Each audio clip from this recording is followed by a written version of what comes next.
Hi everybody, and welcome back to my channel. Today I'm in Otley, a place where I live, in the cemetery there, and I've come to photograph some of the Commonwealth War graves of soldiers that died, fought and died for us, for our liberty and freedom in the First and the Second World Wars. Now they're scattered all over randomly within this cemetery, and they're intermixed with all the other headstones of local people that have obviously been buried here. So my idea today is to photograph these headstones, but isolate them from the other headstones that are in the cemetery. And to do that, I'm using my Pentacon 6TL 6x6 medium format camera, and I'm going to use the Sonnar 180mm f2.8 lens. Now the reason I'm going to use this lens is because wide open f2.8, this lens, it throws the background and the foreground out of focus beautifully, and using this lens I can isolate these headstones from the surroundings. It's an absolutely beautiful lens. The problem that I have with this lens is it's stuck wide open at 2.8, so I've no choice other than to use that aperture. I've tried 3 times to fix it, but every time it sticks again, so I'm just using it at 2.8. And you know, I don't see any reason why you should use this lens at any other aperture, because as I say, it's absolutely beautiful, the rendering that this lens gives. I've also fetched an ND8, a 3-stop ND filter, just in case it gets too bright and I don't have a fast enough shutter speed to get the correct exposure. So as example, if the exposure is saying 4,000th of a second at f2.8, if I put the ND3 on, it brings it down to 500th of a second, and I can set that on this camera, so hopefully I shouldn't have any problems. I'm doing this video really to highlight, you know, the sacrifice that these young men made in the Second World War and the First World War, and obviously in a couple of weeks we've got the anniversary of the D-Day landings, which were the start of the end of the Second World War. And you know, when you look round here and you see these gravestones scattered about just randomly, it's nothing like the cemeteries you see in France, where you know all the soldiers are buried there in one place, and the gravestones are just absolutely beautifully laid out, dead straight, parallel to one another. It's really wonderful to see, really. But to see them like this, I think you know, they've no other choice. But I think for me, I'm going to isolate these headstones from the rest of the headstones within this cemetery, and just show that some of these soldiers' names that died for our country, really. So get the camera set up now. Well, it is set up. I've loaded it with Fuji across, and see what pictures and composition we can find. I'll just have a look around, see if I can find these gravestones. They're quite easy to see because they're very clean and white. There's one there.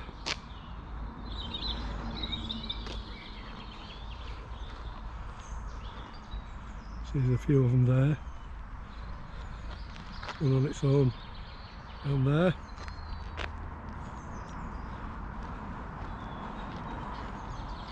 I mean, I can't photograph everyone, but I'll pick the ones that I think I can isolate nicely. But I think I'll probably start with this one here.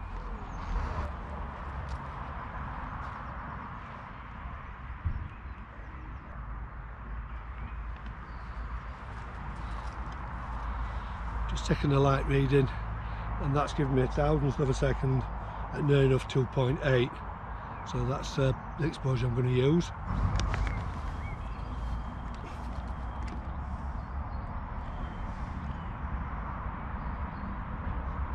Now this is the view through the viewfinder, but I think what I'm going to do is put on the magnifying hood. It'll just help me focusing, because it's quite critical at this focal length at 2.8.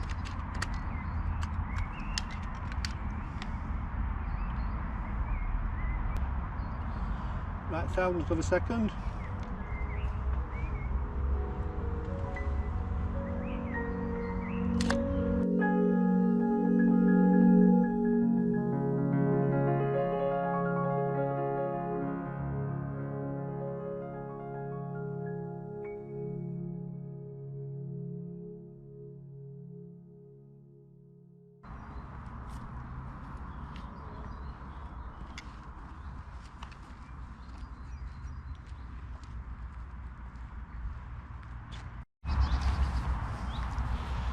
So for this picture, I've got the first gravestone, and then there's two more, and I'm just lining them up slightly out of line so you can see each gravestone.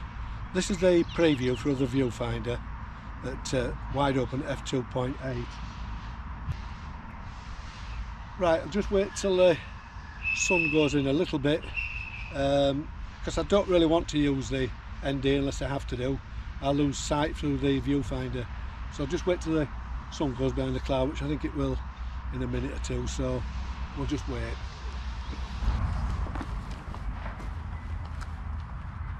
Right, the sun's just gone in nicely, thousandths of a second, f2.8.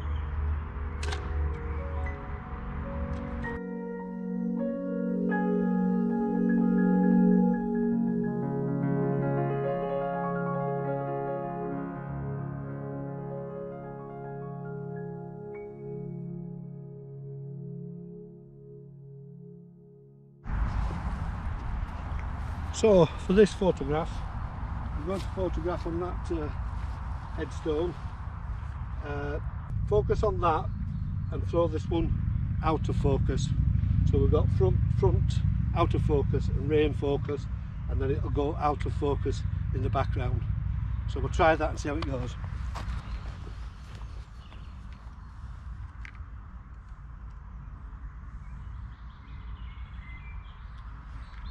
We'll change to the magnifying head, makes it a little bit easier to focus. This is the view through the viewfinder.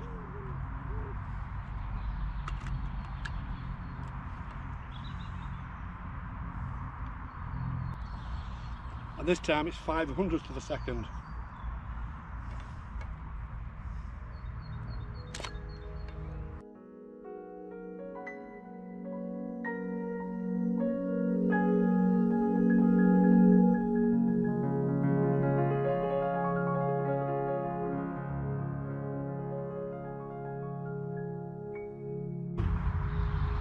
So I'll take this one off,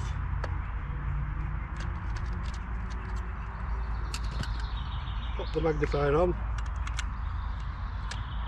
I can still see the whole of the screen, but it's just magnified. It makes it a little bit easier for focus. Right, take a light reading.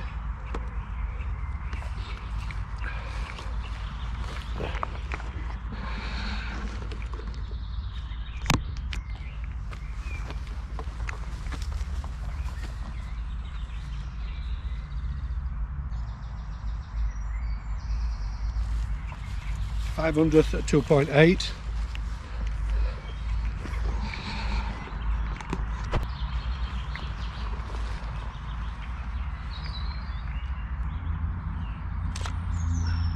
That's that one.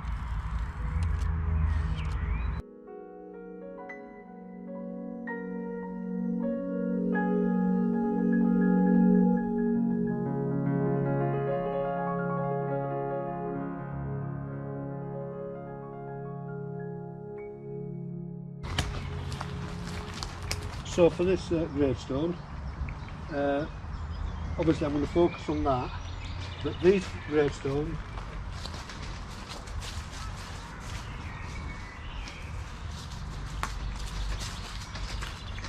at the rear are going to be out of focus, so I'll just separate that headstone from those.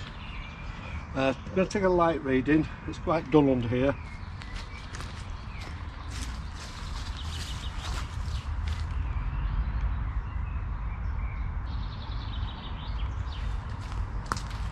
Down to 60th of a second at f2.8, so hopefully the mirror slap on the Pentacon is not going to cause it to blur, but we'll just have to see. So this is the view through the viewfinder, and I'm going to do the same thing as I did in the last shot. Compose with the waist level finder. That looks about right, and then swap the finder for the magnifying finder.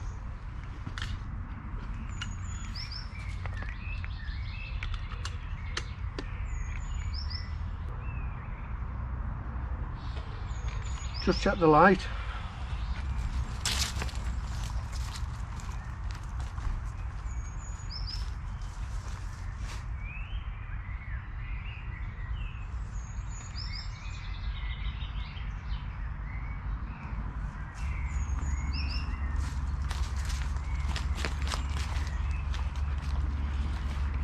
Sixtieth of a second f 2.8. And final check. And that's that photograph. Hope that turns out. I quite like the composition of that. Right, there's some more to the other side, so we'll have a walk over there. I wish this camera had a mirror lock-up. I think you can get them done, but is it worth it with a camera like this? I don't know, but we'll see. I don't think I will get any vibration from the mirror. It's quite well damped, although it does make a lot of noise. Right, we'll move on.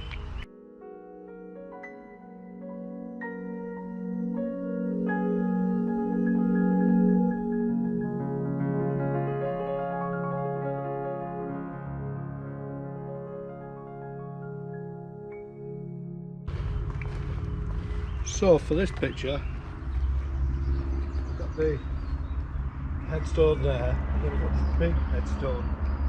So what I've done is I've put this big headstone to the right, and then the Commonwealth War headstone to the left of the picture, and thrown this out of focus. So this is sort of dwarfing that headstone, but I think it could look quite effective.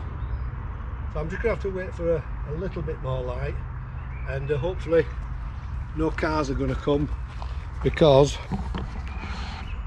I'm stuck in the middle of the road. So we'll just wait. I just need a little bit more sunlight for this. Oh, it's looking pretty dark up there, but we shall see. Right, just taking a light reading. It's 250 f2.8. This is the view through the viewfinder.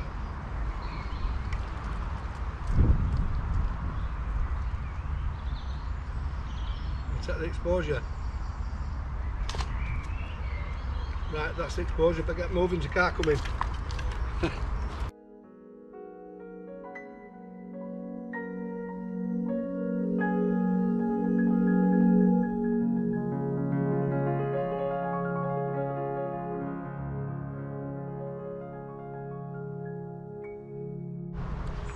Well, looking at that cloud, I think I'm going to get wet.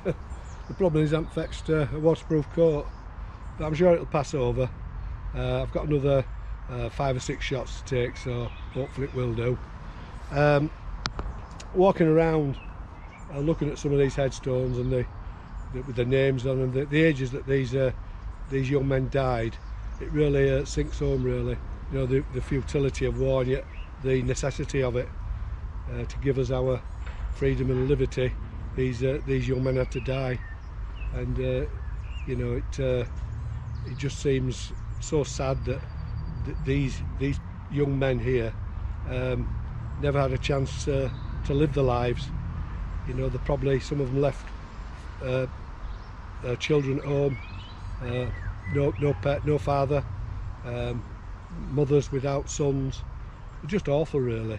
We should be thankful for the era that we live in. Although unfortunately it's not the same all over the world. It still goes on, wars and killing and destruction. I don't know, I wish we could all just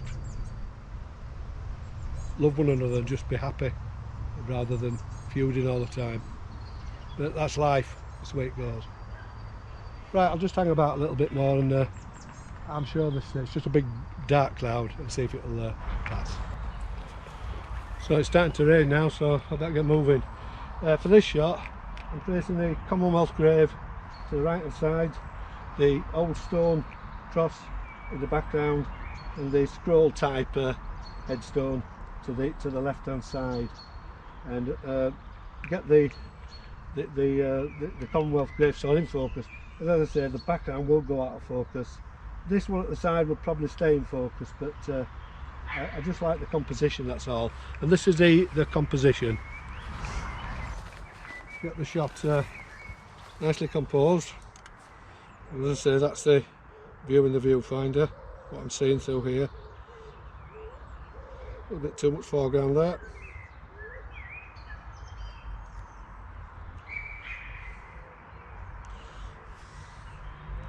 That looks alright. I'll take this off and I'll use the magnifying hood. It does make a big difference to this when you're focusing with these longer lenses.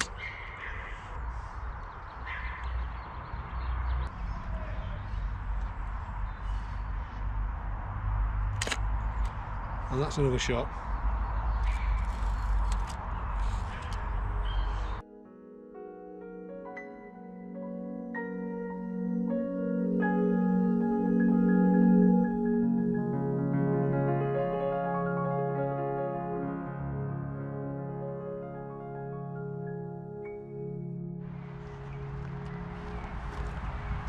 So for this composition, I've got the headstone, and I've angled the camera, as you can see in this preview, what I'm seeing through the viewfinder. I've angled the camera so we can get some of the path leading away, and I think that'll add some nice depth to the image. And we've got this other headstone with a cross in the background, and that'll be out of focus. So I'll get the camera set up and take a picture of that.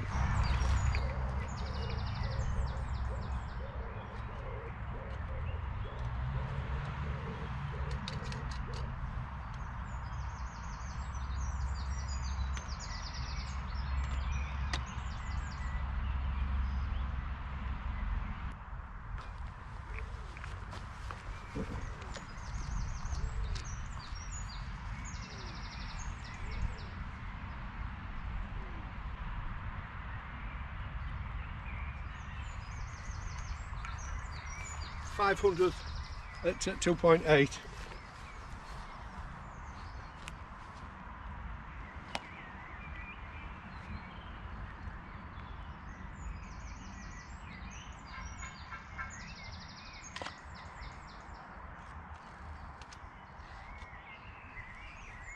So one more frame left.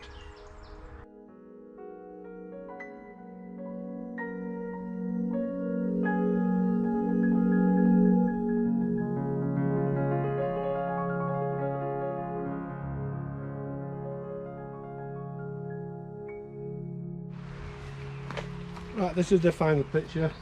Got the tombstone. Unfortunately it's a little bit dirty, but I can't do anything about that. And then we've got these big old tombstones surrounding it, and I think that'll make a nice picture. So this is a picture that I'm seeing through the viewfinder, and I'll get the camera set up now and take the picture. As I say, it's the last shot.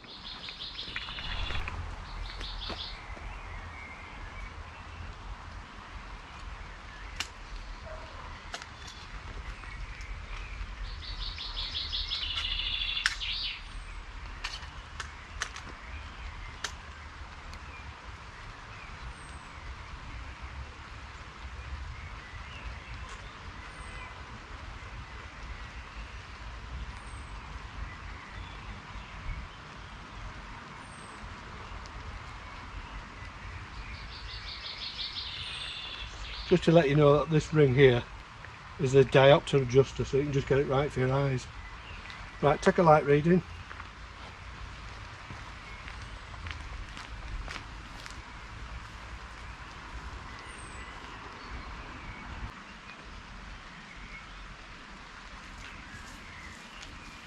.250th of a second again.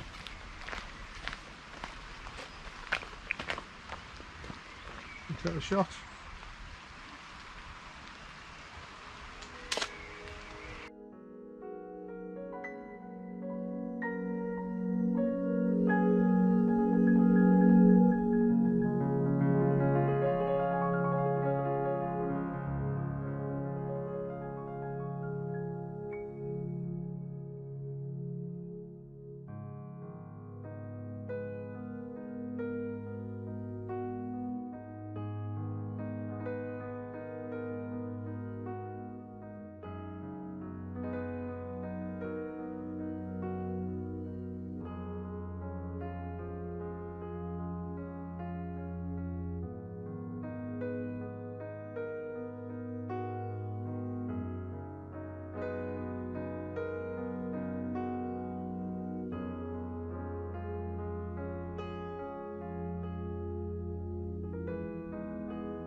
A quite sombre video this week, but the reason I did it, I went to the cemetery, my local cemetery, a few weeks back, another project I was doing, and I noticed these Commonwealth headstones, and I thought, well, I'll come back and I'll highlight some of these headstones and just show some of the names of the soldiers that are buried or commemorated there, the regiments that they were associated with, the war that they were in, either First or Second World War, and in some cases the ages that they actually died fighting for this country. And it's just a way of showing that you know, even after all these years, I mean the First World War is over 100 years ago now, that these young men will never be forgotten. Anyway, on to the photographic side of it now. As you saw in the video, I used this Pentacon 6 with the Sonnar lens, and just to mention the Sonnar lens because that's the part of the equipment that makes the picture. This lens is absolutely beautiful. I mean, it weighs a ton, it weighs like a brick, but you know, once you've used this lens, you really want to keep using it because it produces such beautiful images, especially wide open at the f2.8 aperture. It's tack sharp and the rendition of out of focus is second to none. It's absolutely beautiful. So if you have one of these cameras, the Pentacon TL, and you haven't tried this lens, I would highly recommend, for the money that you'll pay, you will not get a lens, a telephoto lens for medium format camera better than this one, even if it's stuck open like mine at f2.8. Now, as I said in the video, I use Fuji across. I rated it at 100 ISO, and I developed it in the Pyro 510. Now, I'm still experimenting with this developer, and this time I developed the negatives in what they call a semi-stand method. So I poured the developer into the tank, agitated it gently for the first minute, did an agitation at 7 minutes, one at 13 minutes, and then poured it out after 20 minutes. And I can say that the negatives that it produced, I'm really impressed with it. So I'm going to continue to keep using this developer, and because the more I use it, I have to be honest, the more I like it. So that is the end of the video. If you like the video, please give me a like. Better still, subscribe to my channel. If you have any questions, please leave them below and I'll get back to you. And once again, stay safe, and I'll see you all in the next video.